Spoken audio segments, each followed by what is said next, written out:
formation have a very good start. The space race is back, and there's a new contender. In the early hours of this morning, China said it had boldly gone where none had ever gone before, landing, it said, an uncrewed spacecraft for the first time on the rugged and little-studied far side of the moon. The first image of the remote surface shows a crater within a crater, beamed back to Earth via a relay satellite. The Chang'e 4 probe will survey lunar geology, look for minerals, and conduct biological experiments too. Mission Control was delighted. I think this is a milestone. Humans have never been there, but we did it. This is trailblazing. Building a space power is a dream that we persistently pursue, and we're gradually realizing it. The far side of the moon has fascinated stargazers for centuries. The view we get of the moon from the Earth is always the same though, because its orbit is locked to ours.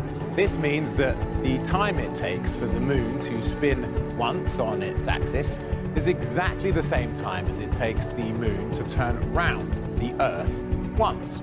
Now, the moon's orbit is slightly elliptical, which means that from time to time we get a slightly different view.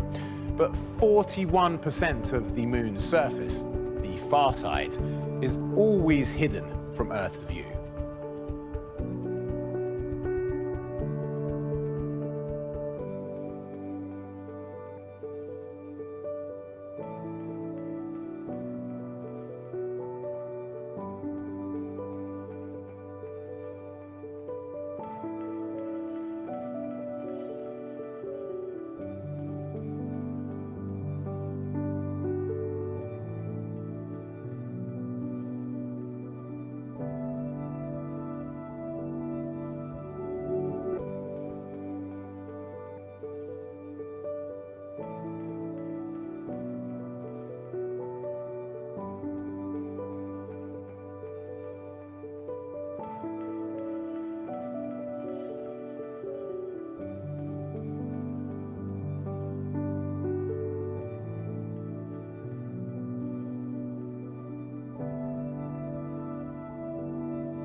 Images of the far side of the moon, captured by a Chinese probe. And with that, China has made history, making the first ever landing in that area. The touchdown of the Chang'e 4 probe is the most significant success of the Chinese space program so far. But China has even more ambitious plans for the future. It aims to catch up with, or even surpass, the US and Russia in the next decade by building a lunar palace and sending probes and rovers to Mars. So,